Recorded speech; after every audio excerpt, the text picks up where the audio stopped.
Bem-vindo à quarta temporada do Portcast, o conhecimento que vem de dentro das paredes da escola e chega até você. Nesse episódio especial, os alunos Eric, Letícia e Sara conversam com o diretor do Portinari pretoriano Paulo Ricardo e o ex-aluno e agora médico Dr. José Donizete Costa Júnior sobre as vivências antes, durante e depois do curso de medicina. Bom, estamos aqui para mais um Portcast aqui, num momento especial com a visita de um ex-aluno que já participou aqui da nossa escola aqui já há quase 2 décadas, né, que é o Dr. José Donizete Júnior. Ele fez medicina na Faculdade de Medicina em Pinheiros, na USP, né? E estou também na presença aqui de alguns alunos que estão cursando o 3º ano e também o nosso cursinho, também pleiteando uma vaga aí nos vestibulares que logo, né, vão começar. Está aqui a Sara, o Eric e a Letícia, que sempre estiveram aí no nosso top 10 aí nos simulados que nós estamos fazendo ao longo desse ano, né? Então, passo a bola para vocês, né, Juninho, se quiser se apresentar aí. Obrigado. Sou o Juninho, José Donizete, todo mundo me chama de Juninho.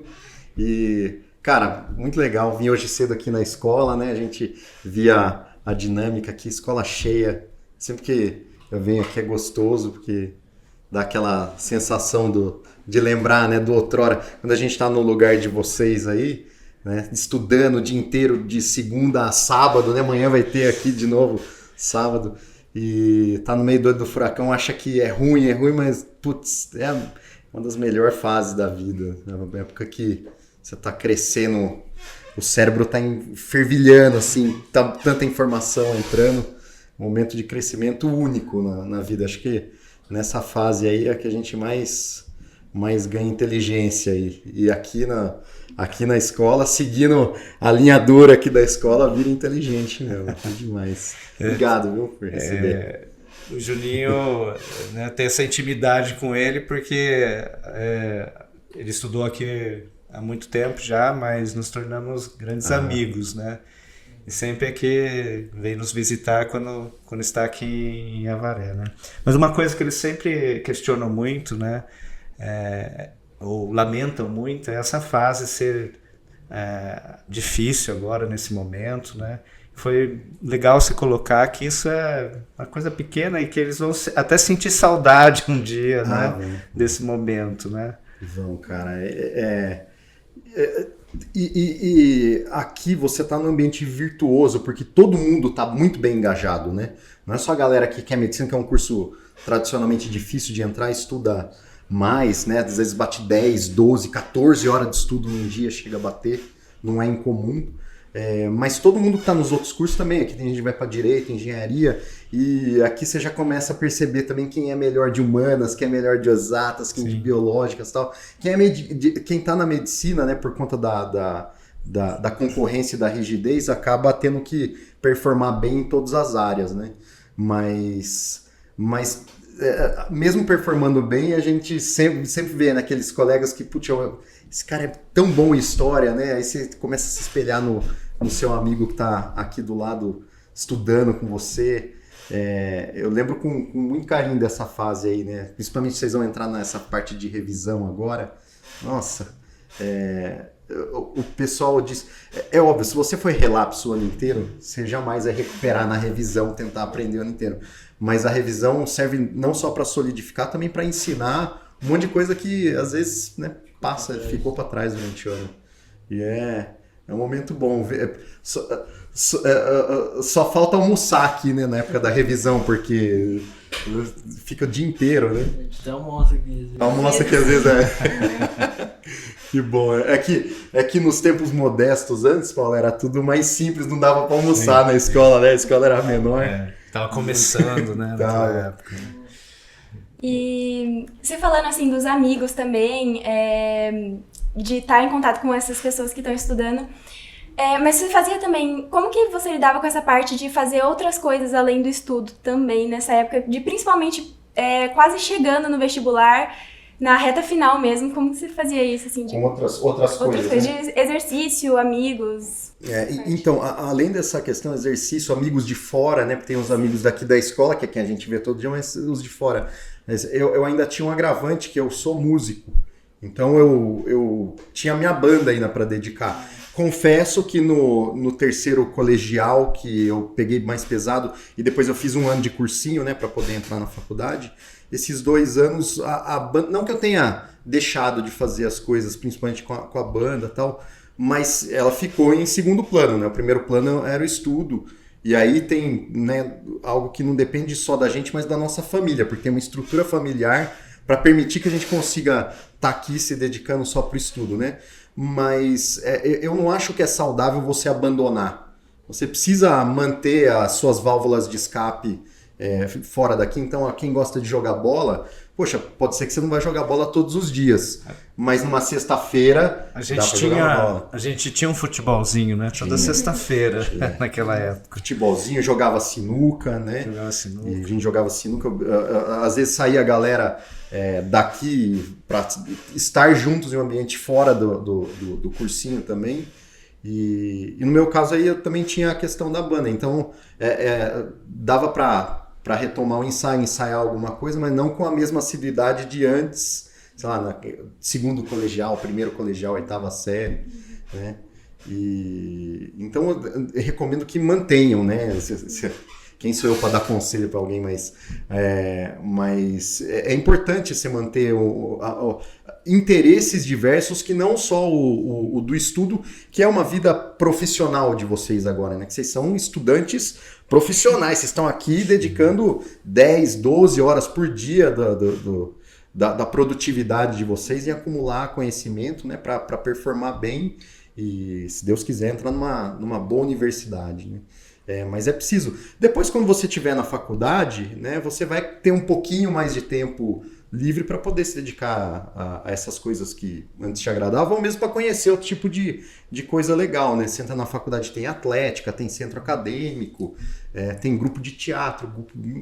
A vivência universitária, né, permite, né, recuperar um pouco da vida social. Exato. E aí vocês vão fazer outros amigos, né? Outros amigos que vão virar amigos para a vida também, gente que batalhou tanto quanto vocês para estarem naquele mesmo lugar, né?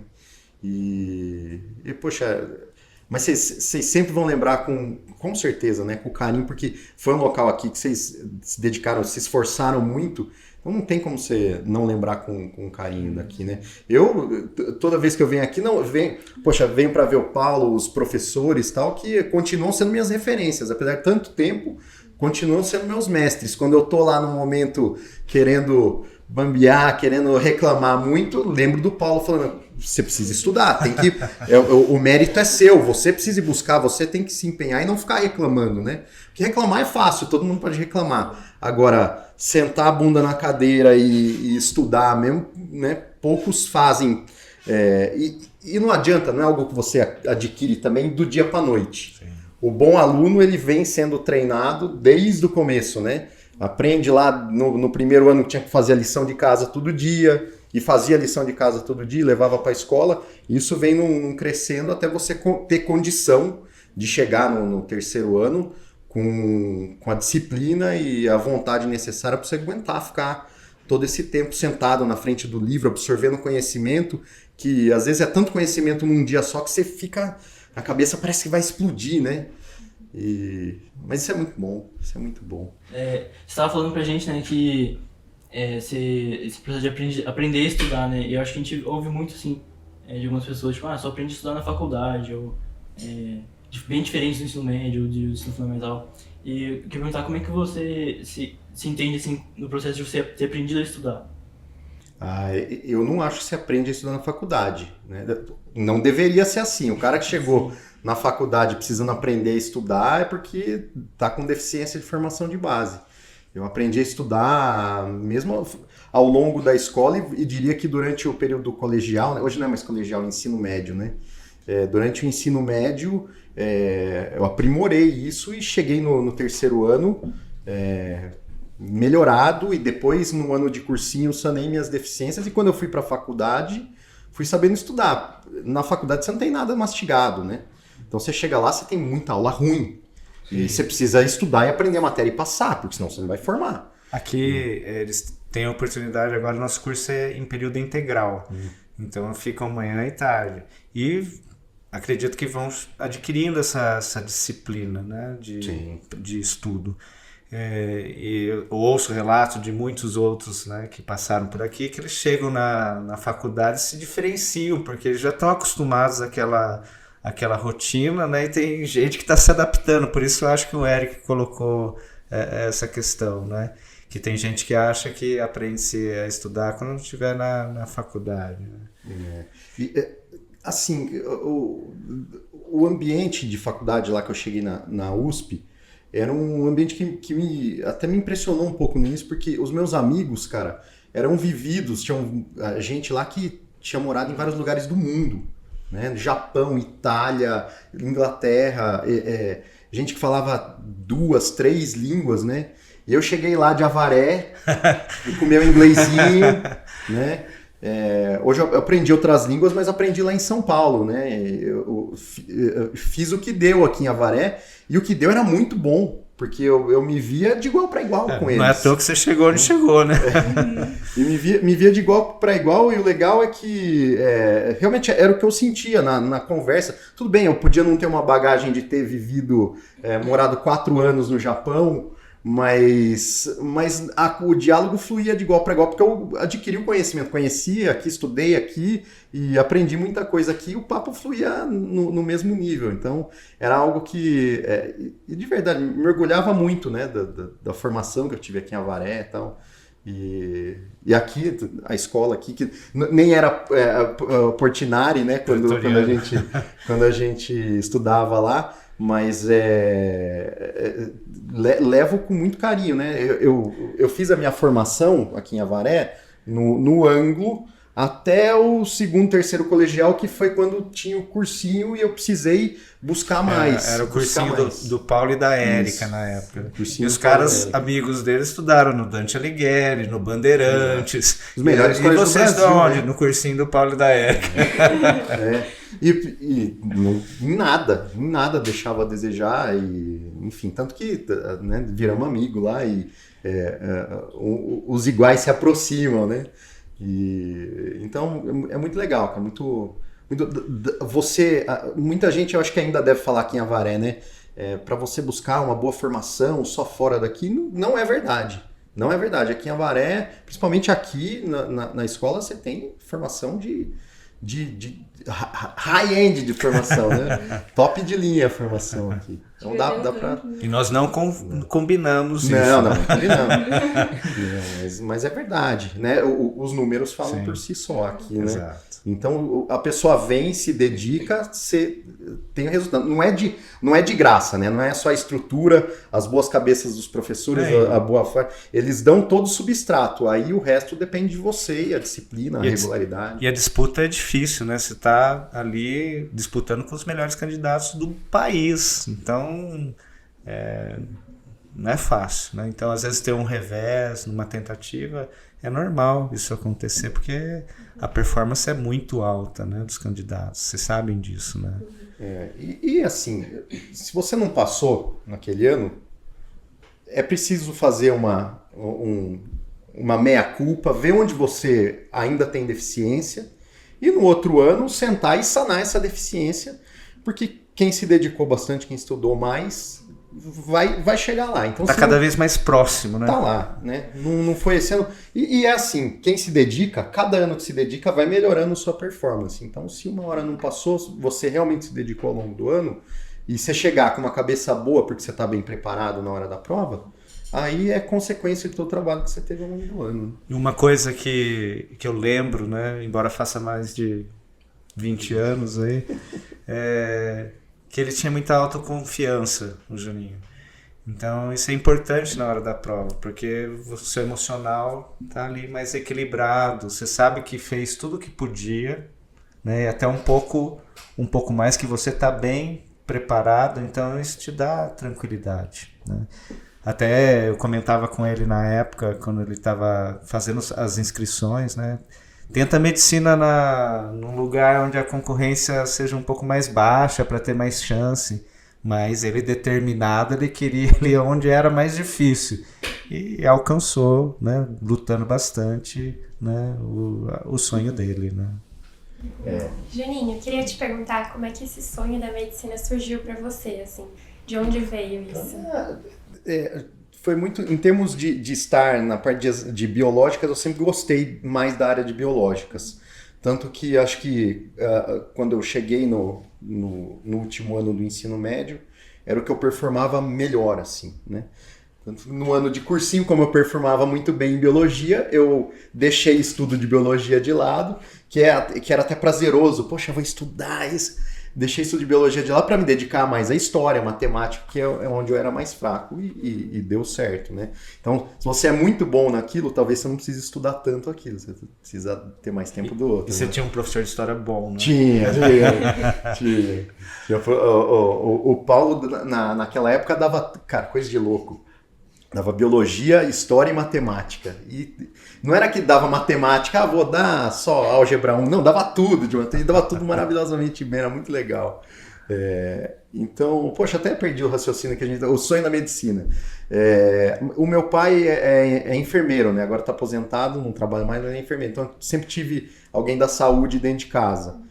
Também isso fazia a paixão pela medicina vir. E é uma paixão mesmo, eu sou muito feliz no que eu faço, gosto muito do que eu faço. E o pai do Juninho não era só o enfermeiro, era o enfermeiro. Então ele era uma pessoa bastante conhecida ali, tinha muito conhecimento também dentro da Santa Casa. E eu acho que acredito que isso tenha influenciado tanto ele como o irmão também, né, que é médico. Né? E sempre houve muita cobrança dentro de casa para ter bom desempenho na escola. Então era algo que não era negociável. Se eu ia mal numa prova, né, na época dos videogames, tal, era molequinho, então você vai ficar sem seu Mega Drive aí até a nota voltar a ser boa. Né? Então tinha essa cobrança da disciplina. E eu tentava ir o melhor que eu podia na escola. Então, como sempre fui um aluno com uma regularidade boa, né? Estava sempre performando bem, isso se manteve depois no colegial, isso continuou. Então, eu entendi ali cedo que eu precisava estudar muito. Então, o colegial todo foi o ensino médio todo foi um ensino médio de muito estudo, e que se intensificou muito no terceiro, né, no último ano. Aí realmente era muita coisa. Eu lembro, Paulo, eu tive até uma crise de urticária, cara, deflagrada por estresse, de tanto estresse físico, de tanto estudar. Teve um dia, isso foi no terceiro colegial, que eu precisava ir na escola de manhã, né, e no cursinho à noite. Eu ia lá para estudar cólica A escola dele na época era um período só, né? Então, era como de manhã, vocês... como vocês que é integral. Né? Que é inviável fazer o colégio em período integral e um cursinho. Você precisa de um tempo para poder estudar, né? Então era tanta demanda que teve um dia que eu saí do banho e comecei a me coçar. Aí minha mãe olhou assim, meu Deus do céu, eu tava lotada de mancha vermelha no corpo. Emocional, né? Emocional. Aí fui lá, toma Fenergan, dormi, no outro dia acorda e vamos estudar de novo e vai. Aí no meu terceiro colegial não deu. Eu fiquei mais um ano, sanei as deficiências, né? Reconheci as deficiências que eu tinha e resolveu, deu certo. Depois no ano de cursinho, que eu não passei, fiquei na trave no terceiro colegial, no ano de cursinho passei em todas. Não sei se ainda existe aqui em Avaré aquele costume de colocar faixa. Agora é diferente. A gente põe no outdoor. Então, back in the day, né, quando não existia internet ainda para todo mundo, a galera colocava faixa na frente das casas. Parabéns que você passou em E ao longo da via, né, da rua, tinha vários arcos de faixa. E o nosso cursinho, quando foi montado, começou a provar muita gente em Universidade de Ponta. Aí parecia um numa faixa, outro na outra faixa, e dava volta no centro da cidade. Né? Pois é, falando todo mundo que passou e tal. Aí você chegava na frente da casa das pessoas, tava lá, Juninho, parabéns, comigo foi legal. Passou primeiro que saiu, acho que foi da USP, né? Foi da USP, que a minha amiga Bárbara Souza, jornalista aqui de Avaré, na época não existia a internet, então ela era jornalista do Estadão, recebeu a lista E aí ela, Juninho, me ligou, Juninho, você passou, tá? Passou na USP, eu tô com a lista aqui, pô, me deu a notícia de mão. E aí a galera começou a cortar meu cabelo, eu tinha o cabelo comprido, né? Começou a cortar meu cabelo. Devia assim. quem cortou o rabo de cavalo dele. Todo mundo me tosou e eu não vi meu nome publicado, fui ver só no dia seguinte, na confiança da Bárbara lá. Então, poxa, né, muito carinho, lembrar com muito carinho. Aí a primeira que saiu foi a USP, e aí depois eu passei Unesp, Unicamp e tal. Então minha mãe foi adicionando nas faixas, tirava a faixa, levava pro rapaz pintar a mão, né, assim, então a mãe ia adicionando faculdade por faculdade que passou, né? Era o momento da família de externar o orgulho lá, porque a família... E de colocar também aqui toda aquela tensão, né, pra fora, né? Essa sensação de quando você é aprovado no curso que você passa, você vê, nossa, é um negócio...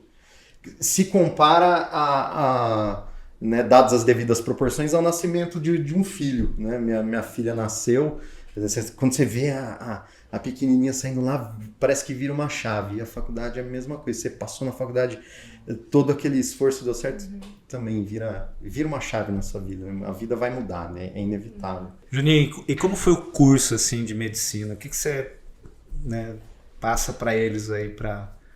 O curso de medicina teve umas reestruturações, então, mas hoje basicamente é como sempre foi. Tem o ciclo básico, o ciclo intermediário ali, que é quando você vai começando a ver, né, paciente, começa a ter mais contato com gente mesmo do que com os livros, e no final a imersão total, que é o internato, né? Então você aprende, vai, é tudo dentro do hospital, né, vendo paciente e estudando lá dentro.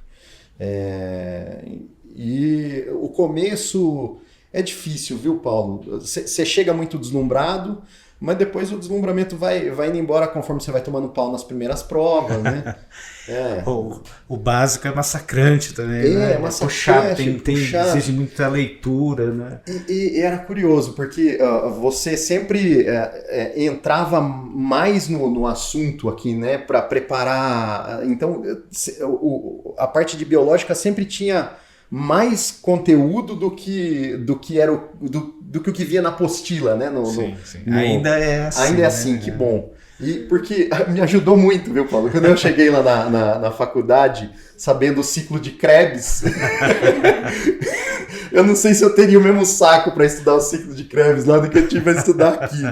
Aí você chegava lá e via bioquímica. Aquela bioquímica maluca lá, que você dava uma pincelada, não era tão pincelada assim aqui, era um upgrade, um upgrade bem bom, né? Me ajudou bastante lá a conseguir né, performar para passar no curso. Porque você chega na faculdade, você também não tem esse carinho, a curadoria que você tem na escola, né? Lá o professor chega, dá uma aula ou finge que dá uma aula e acabou, você tem que saber. Na USP até? Então tem aula ruim na USP? Tem, de monte. E tem profissional bom e tem profissional ruim dando aula lá também. Tem cientista bom e tem cientista ruim. Tem gente que é obrigada a dar aula porque ele gosta de fazer pesquisa. Mas ele precisa também dar algumas aulas. Então é por isso que às vezes as aulas não são ali tão inspiradoras. Tá? E subentende que se você chegou na universidade, você tem autonomia para estudar sozinho. Sim. Daí, né? Então muita coisa você vai ter que correr atrás, né? Exato. Eles dão aula, tipo, já pensando que você tem um pré-conhecimento assim, de todos os... E é como o Paulo falou, às vezes a pessoa tem vocação para ser um bom cientista e é obrigado a dar aula lá porque faz parte do acordo dele com a universidade para tocar o laboratório, caramba, 4. E o cara, às vezes, não quer dar aula, ou não quer dar aula porque não tem interesse, ou não quer dar aula porque o santo não bateu com a turma, ou... Você acha um Deus também, né? Muitos deles, tem né? Bastante, você vê de tudo, né? Como em qualquer lugar, né, gente? Em qualquer lugar, você tem bons profissionais, maus profissionais, ou o cara que é bom e não quer fazer aquilo e faz mal feito. E aí, independente do motivo, no final do curso, você vai ter uma prova e você precisa saber a matéria e precisa ir lá fazer sozinho e passar. Então... é o momento que você traz aquela bagagem que você aprendeu a estudar no ensino médio, no cursinho, e e senta e vai estudar sozinho, vai ler o livro, vai ler caderno. Caderno ajuda muito também na faculdade, né? A gente hoje insiste para eles anotarem as coisas, né? Que na época que você estudou, a gente não tinha uma apostila, né? Então tinha que anotar tudo, né? Tudo na mão. E vocês se acostumaram a tomar nota disso, né? E chega na universidade já com essa cadência, assim, né? Porque às vezes tem coisas ali que você não vai achar ali nos livros com facilidade. É aquele professor de anos ali que tem essa bagagem que passa, né? Então... vem uma curadoria do professor que dedicou, preparou a aula ali e trouxe, sabe? Tantos anos dando a mesma aula, né, Paulo? Quer dizer, a mesma não, porque cada ano o assunto às vezes traz uma atualidade, você vai atualizando ela, mas o cerne da aula é o mesmo. Então, aquela aula está preparada, tudo, cada vírgula que o Paulo, os outros professores estão falando ali na frente da lousa, é pensada milimetricamente para facilitar o nosso caminho, né? Isso na faculdade não tem. Não tem. A pessoa vai lá, finge que deu a matéria e vamos fazer a prova no final, assim. Ô, Juninho, e você se envolveu em algumas pesquisas científicas ao longo da faculdade? Me envolvi, pior que me envolvi. Você acredita? Eu fui super engajado durante a faculdade, tanto da parte acadêmica... Iniciação científica? A parte de iniciação científica tá ali envolvida nos estudos, mas eu digo a vida acadêmica de estar em centro acadêmico, atlética, e fazer teatro e tocar música lá com a galera. Eu participei muito disso e ainda consegui me envolver com uma iniciação científica, que eu estava no 4º ano, conheci uma professora de pneumo lá, a doutora Lisete, que é uma excelente pessoa, e ela tem um laboratório ainda lá no INCOR, que é o laboratório da Pleura, que é o grupo que mais publica lá na pneumologia da USP ainda, né, sob a tutela dela ali, que ela é uma baita pesquisadora. E aí ela tinha essa pesquisa em pleurodese experimental, que é você tratar uma pleura doente, às vezes vale mais a pena você esclerosar ela, injetar alguma coisa lá que faz a pleura enxugar para parar de dar derrame pleural, né? Geralmente paciente oncológico tem isso. Então me envolvi nesse tipo de pesquisa. A gente estudava ação anti-inflamatória em cima da pleura de coelhinhos. Era experimental, que é com... Quando você fala experimental, é com bichinho, né, que você trabalha. E aí estudei isso lá, a gente provocava a pleurodese e via qual anti-inflamatório era melhor para conduzir a questão de dor versus inflamação, que você não pode anular totalmente a inflamação de uma pleura, numa pleurodese, que você precisa da reação inflamatória para a pleurodese ser eficaz. Então, o segredo é qual o melhor medicamento para fazer o paciente ficar bem durante esse processo de tratamento, mas que também não atrapalhe a eficácia daquilo que você está promovendo nele, né? E aí participei, fui bolsista da CNPq durante essa época. É um órgão financiador de pesquisa importante. É o CNPq e a FAPESP, são as duas instituições mais importantes aqui no estado de São Paulo. Exato. E aí, enfim, publicamos, saiu na revista brasileira de pneumologia, na Sociedade Paulista de Pneumologia, teve uma publicação internacional e eu percebi que eu não queria fazer pesquisa.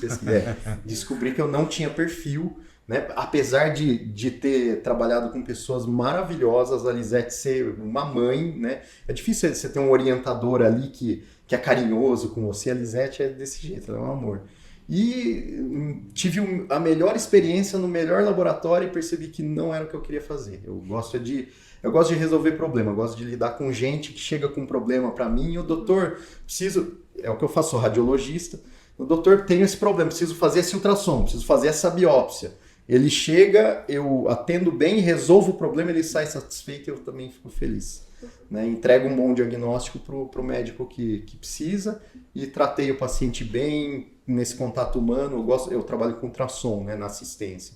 E aí tem esse contato olho no olho, encostar no paciente, ajudar a subir na maca, descer, conversar, fazer uma brincadeira para transformar aquele momento que humanizar, que é tenso, né? Você humaniza e, enfim, é bom para todo mundo, né? A pessoa chega lá bem assistida, gosto muito. O que eu faço é bem gostoso. E como foi o processo de escolher a sua especialidade? Porque nos últimos anos você vai passando por cada especialidade da medicina. E como foi? Como você sentiu que a radiologia tocou mais seu coração? Como foi? Primeiro não veio a radiologia, primeiro veio a medicina nuclear. Eu fiz antes residência em medicina nuclear, que é uma especialidade por imagem, diagnóstico também por imagem, e depois, terminando a medicina nuclear, eu continuei e fiz a radiologia. Então, eu estudei todos os métodos de imagem em medicina durante a residência. E essa escolha veio ao longo do internato, participando, né, de plantão em pronto-socorro, plantão no hospital, vendo a dinâmica.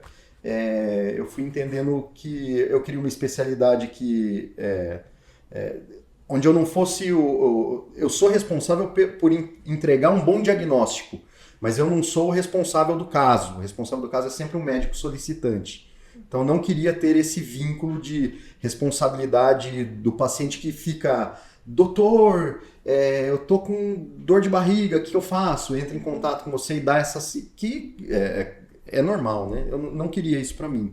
Não queria... A parte clínica. A parte clínica, Eu não queria dormir fora de casa, em plantão mais. Então, que precisava escolher uma especialidade que tivesse a possibilidade de eu trabalhar ambulatorialmente e não necessariamente enfiado dentro de um hospital.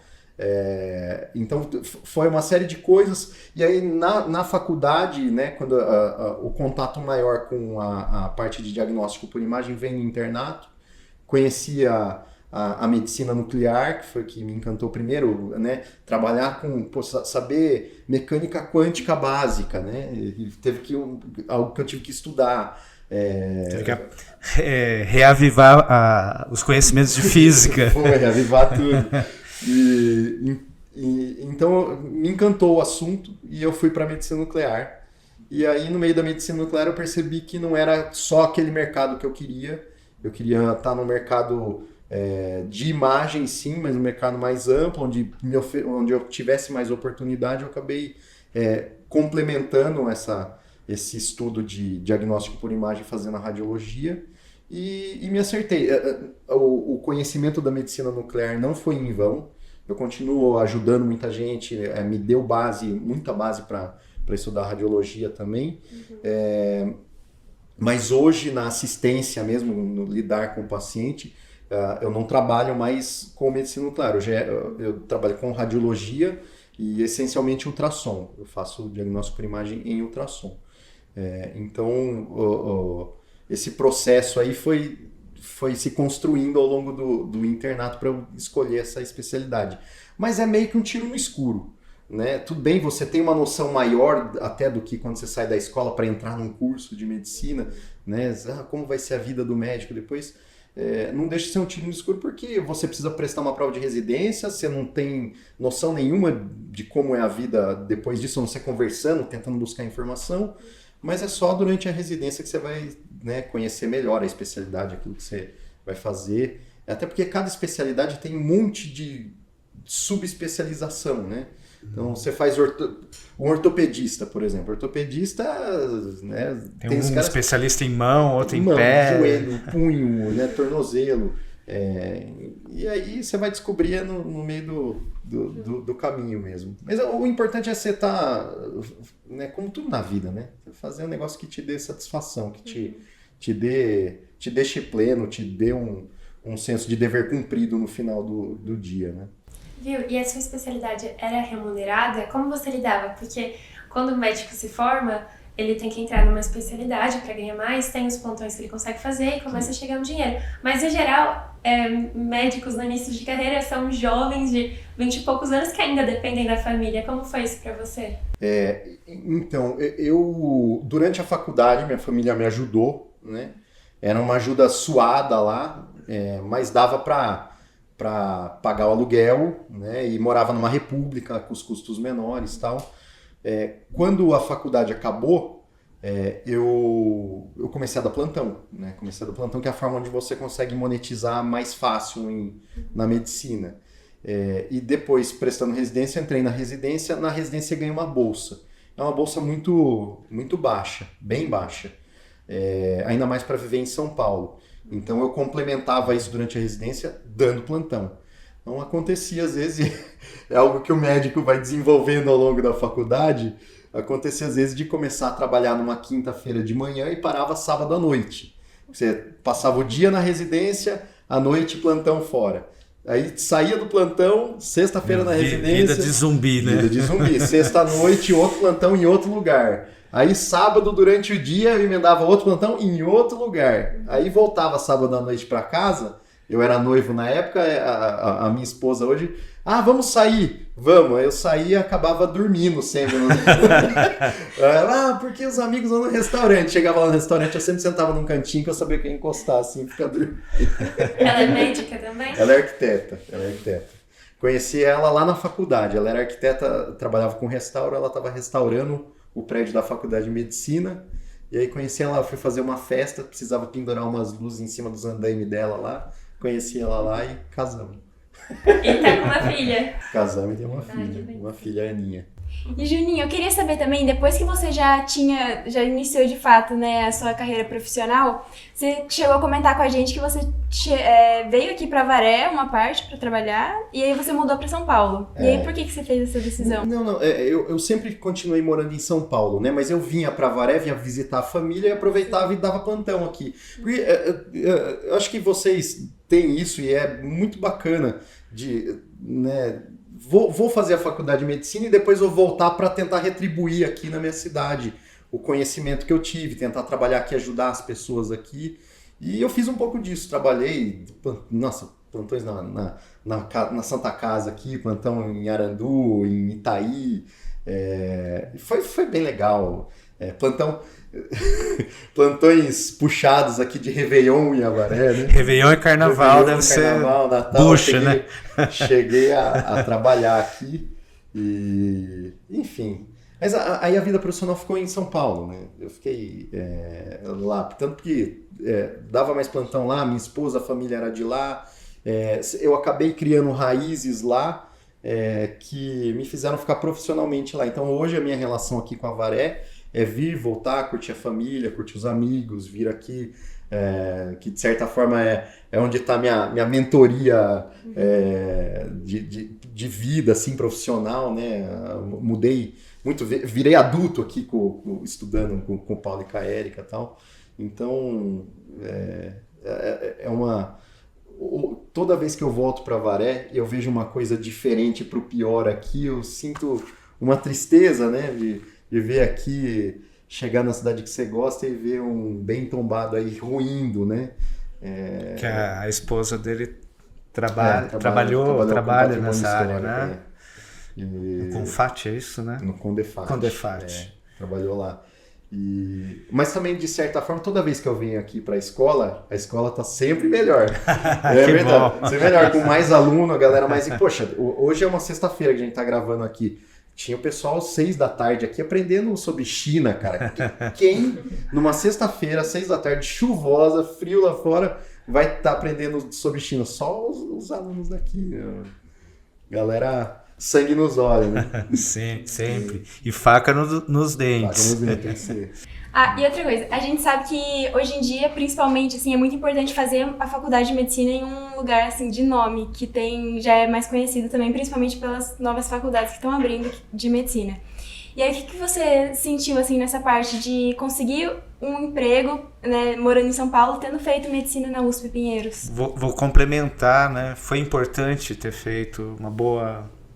Uma universidade renomada, um bom curso. Sem dúvida. É muito bom ter feito onde eu fiz. Eu acho que a USP ela continua sendo a melhor faculdade do país, uma das melhores do mundo, porque ela tem os melhores alunos do Brasil. Isso é fato. Então a triagem começa no vestibular, que é o mais concorrido. Então vão entrar lá sempre as melhores cabeças. Agora, dizer que foi por causa da USP que eu me envolvi, estou onde eu estou hoje, de certa forma eu acho que sim, porque o networking começa a ser construído durante a faculdade, né? Então as pessoas com quem eu trabalho, o círculo de médico meio que foi se criando lá em São Paulo desde a época da faculdade. Então hoje, na vida profissional, eu encontro muita gente com quem eu competia judô na época da faculdade. né? E Na Atlética. E as universidades que estão lá na competição também são as melhores. Na competição de atlética também são as melhores universidades que tem aí no mercado hoje. Esse mercado hiperinflado de formar médico no Brasil hoje é um problema muito grave. E é um problema muito grave para tudo, porque o Brasil tem essa ideia, e é uma ideia errada, de que você vai mudar socialmente se você entrar numa faculdade. Isso é errado. Para medicina, talvez se você venha numa situação de muita, né, uma condição muito ruim, você vai se formar, você vai começar a dar plantão, vai ganhar um pouquinho melhor que a maioria da população. Ok, mas também não é definitivo para o seu sucesso financeiro na vida. O que vai determinar, no meu entendimento, teu sucesso é a dedicação que você teve, você ser um bom profissional, estudar bastante. E depois, quando formado, munido de um conhecimento técnico bom, você também tem um lado humano adequado, porque não adianta nada você se constituir tecnicamente muito bom, mas no traquejo pessoal você ser uma pessoa que não tem palavra, você é uma pessoa que não é confiável ou que não se porta bem, né? Então, tem um lado de berço que vem junto também, né? De educação, de família e tal. Mas é importante, né? Você fazer uma boa faculdade, você sair o melhor possível, né? E você sai, acredito eu, mais seguro também, né? Você teve uma boa base num curso assim, né? Sem dúvida. Ainda na USP a gente pega muita mão no internato, então você sai de lá, estuda, vê muita coisa, né? Poxa, é o maior centro de referência da América Latina, né? A chance de ver casos complicados, né? Vai estar num centro assim, eu acho, né? Exato. E ver também, lá é referência de recebimento de trauma de São Paulo. Então, tudo que é trauma chega lá, você vê os casos mais encapados. Transplantes, lúpus, né? Cara, lúpus eritematoso sistêmico é um negócio raro.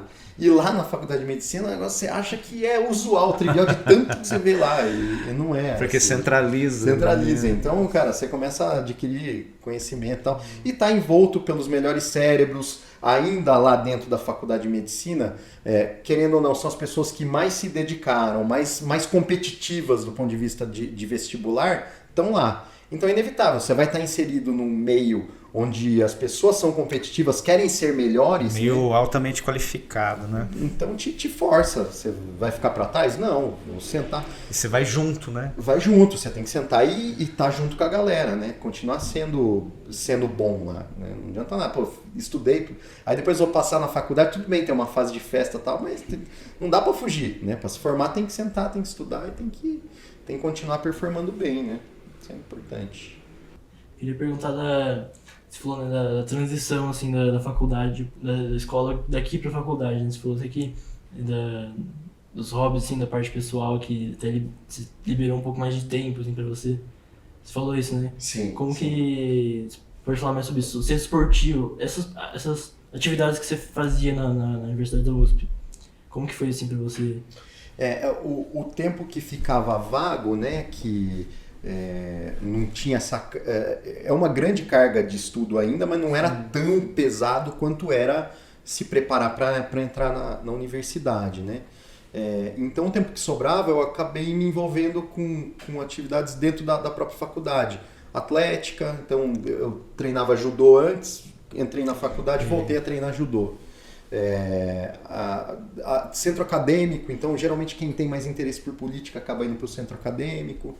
Né? E você acaba conhecendo pessoas importantes, né? O networking que ele comentou. Pessoas que, pelo fato de estarem numa universidade dessa, vão estar em posições muito assim, de destaque depois, futuramente, né?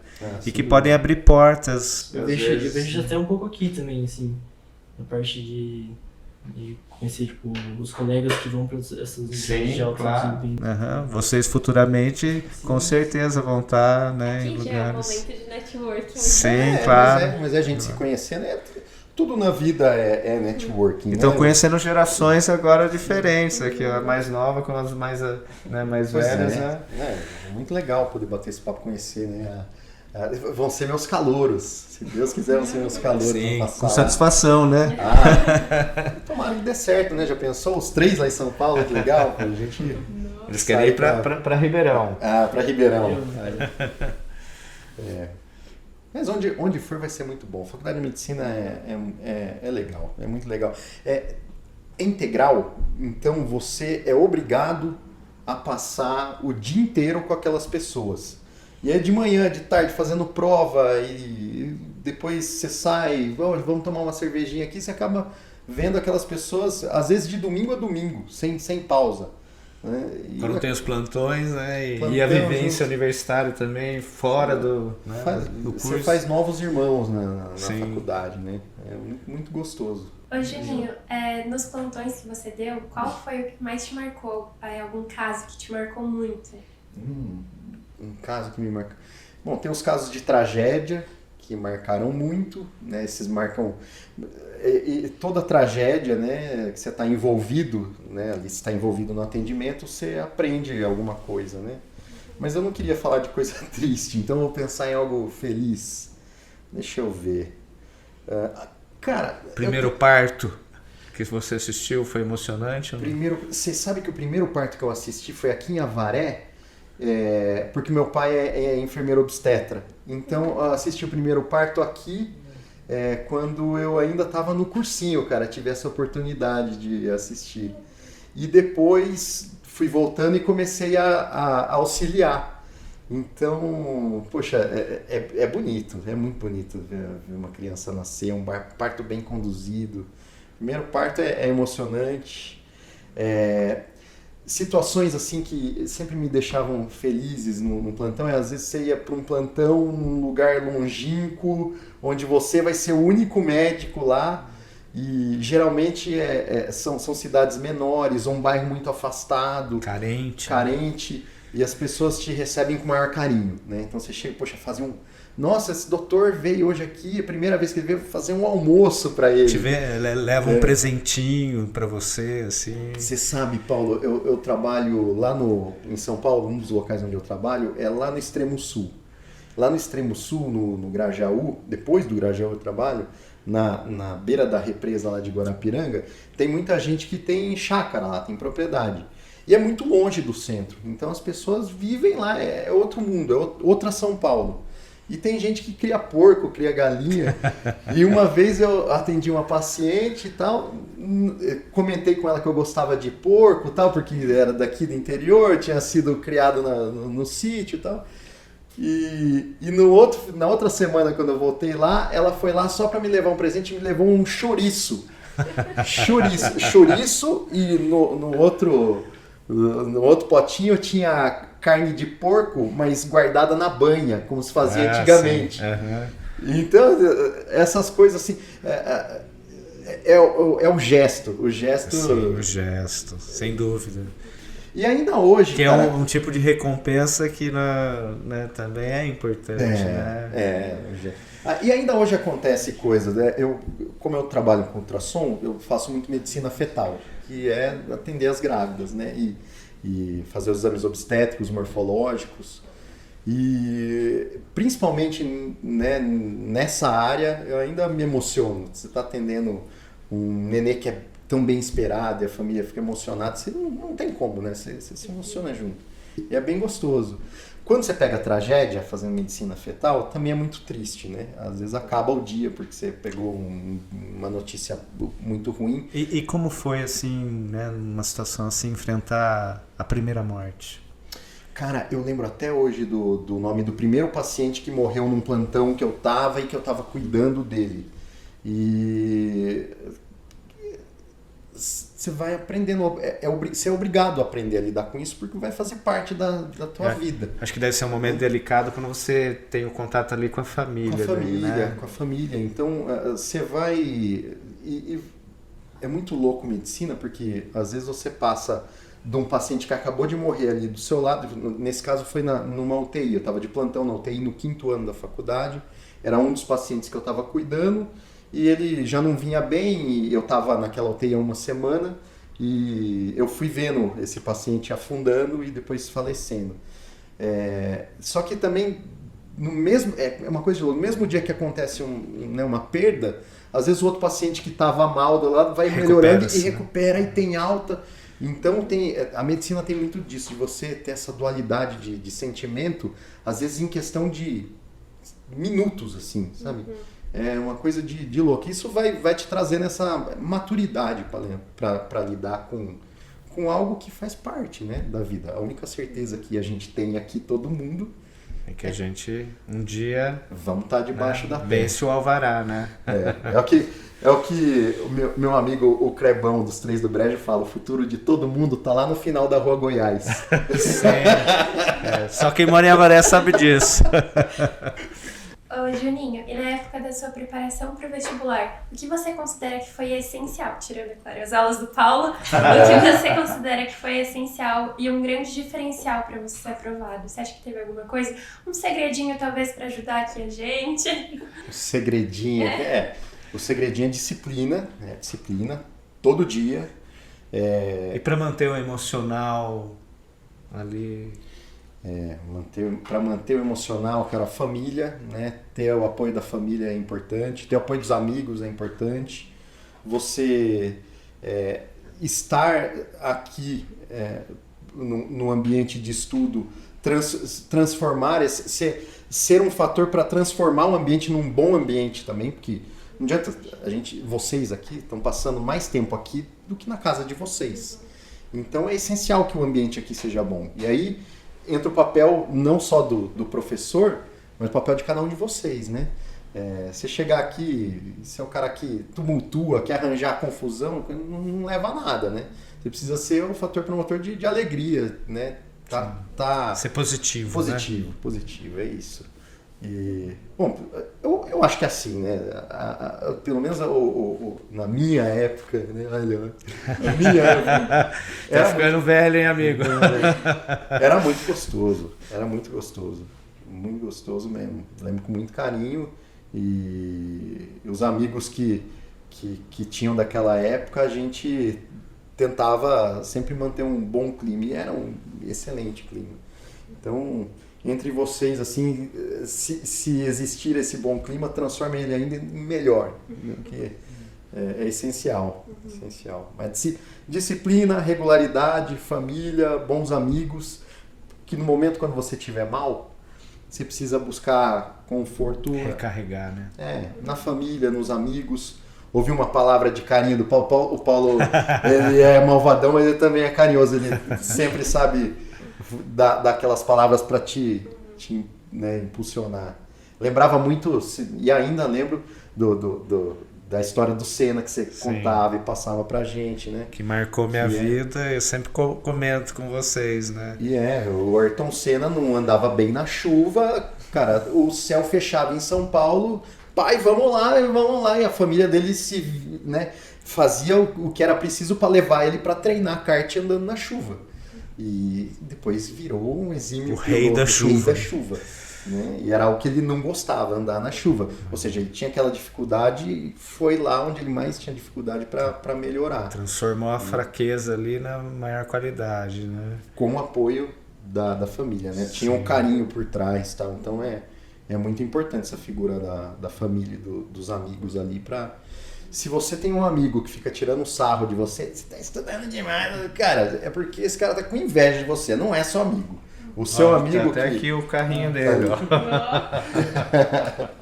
A McLaren do Senna. E o vídeo dele aqui, ó, que você assistiu várias vezes. Assisti várias vezes. VHS ainda, gente. É um bom vídeo. Então, a pessoa que tá torcendo por você, né, que realmente quer o teu sucesso, se esse é o teu sonho, é passar na faculdade de medicina, a pessoa não tem que zombar de você, pelo contrário. Tem que bater palma e falar, vai lá, se é isso que você quer, faça isso mesmo.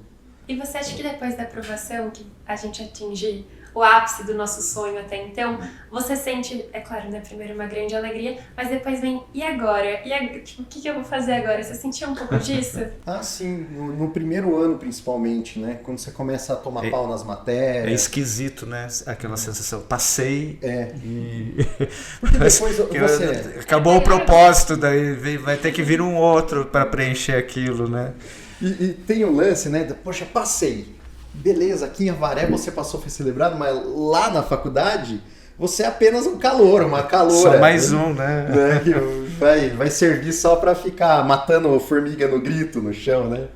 E aí lá você sai da sua zona de conforto, você vai morar longe da sua casa, você vai se virar quando você está sozinho.